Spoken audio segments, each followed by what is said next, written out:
Welcome students, welcome to IC Engine class. Today we are going to start a topic that is supercharging. It will the principal aim of the engine designer to achieve the twin goals of improve the power output and the minimum exhaust emission. The power output of a naturally aspired engine depends mainly on the five factors, and these are the number one is uh, amount of air, the amount of air inducted, the amount of air inducted into the cylinder, into the cylinder, the amount of air inducted into the cylinder. Number two is the extent of utilization extent of utilization of the inducted air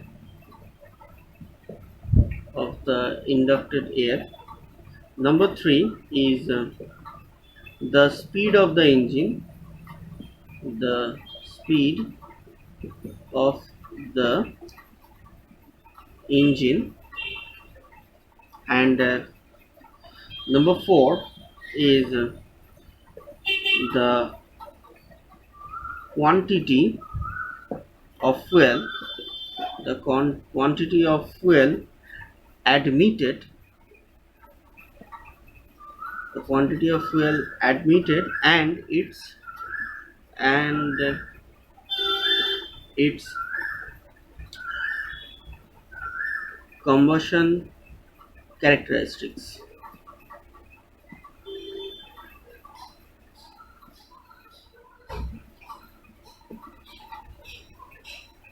And its combustion characteristics. And the number five is, once again, and the number five is the thermal efficiency of the engine.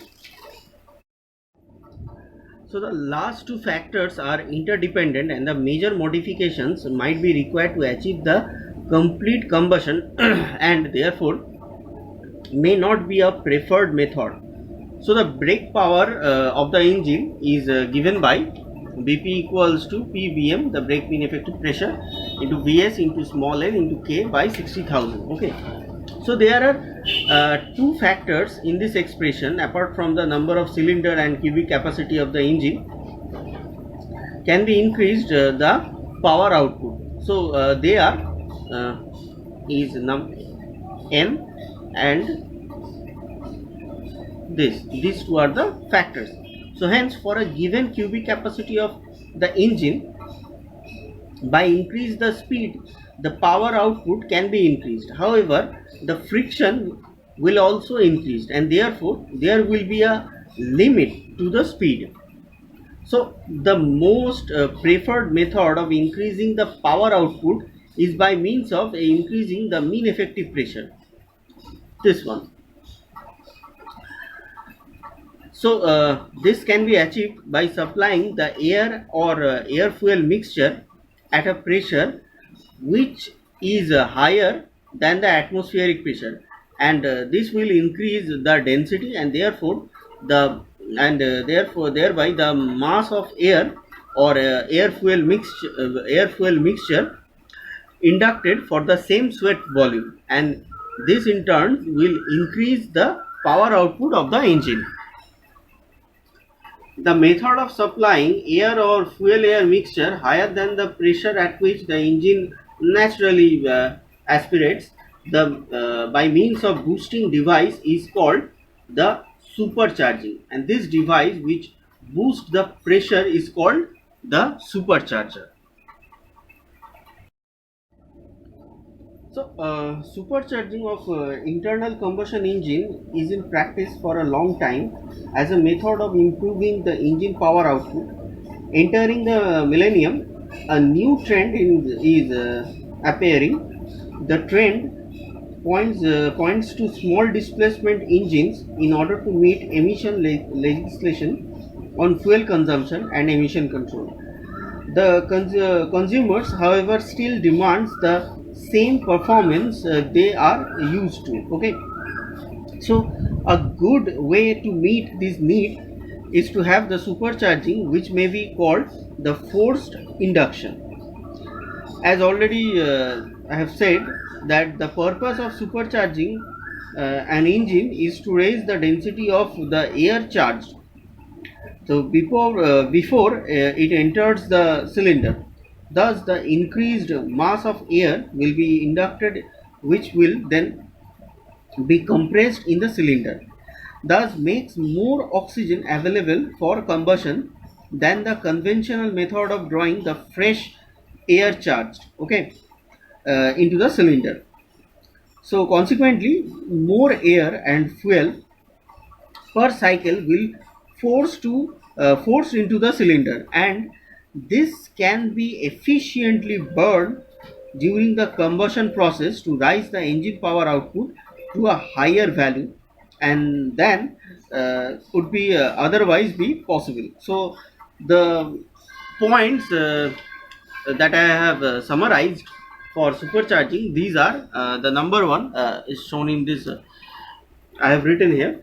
Number one is supercharging increases the power output of the engine, and it does not increases the fuel consumption per brake kilowatt hour. Okay, and number two, you can see number two is the certain percentage of power is consumed in compressing the air, and this power has to be taken from the engine itself, and this will lead to some power loss. However, it is seen that the net power output will be more than the power output of the engine of the same capacity without supercharging. Okay, the point number three is, once again, the point number three is the engine should be designed to withstand the higher forces due to supercharging. And lastly, the point number four is the increased pressure and temperature as a result of supercharging may lead to detonation. Therefore, the fuel used must have a better anti-knock characteristics. Okay. Now the application areas of the supercharging. So in practice, the racing cars uses the supercharging or supercharger. They uses the supercharger. The marine and automotive engines, where the weight and space are important, where we can use the supercharger. And the engine working at higher altitude, the power loss due to the altitude can be compensated by the supercharging. So these are the main applications of supercharging or supercharger. Okay, so let's see the types of supercharger.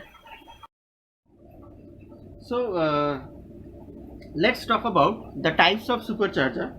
Supercharger is a pressure boosting device which supplies air or mixture, the air fuel mixture, at high pressure. A centrifugal or axial flow or displacement type compressor is normally used.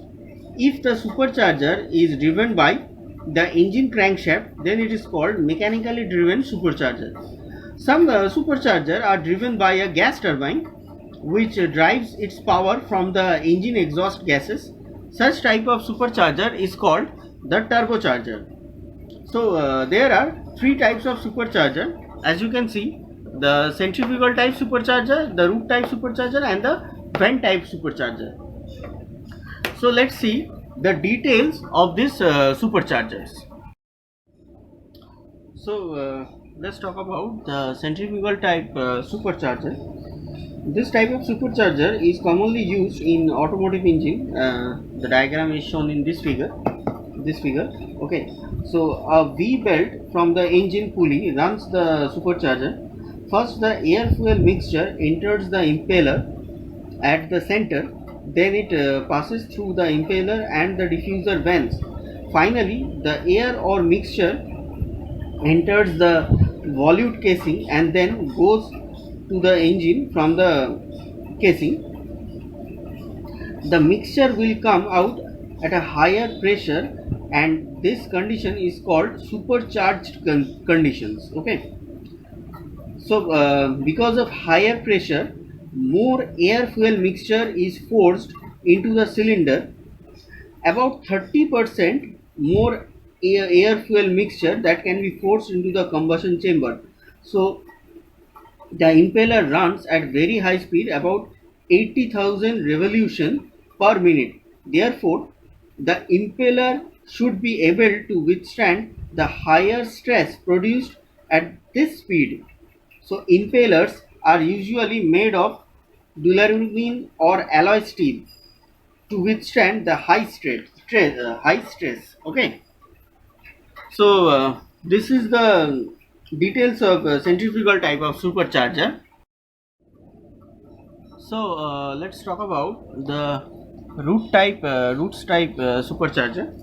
So the details of Roots type supercharger is shown in this figure. Okay.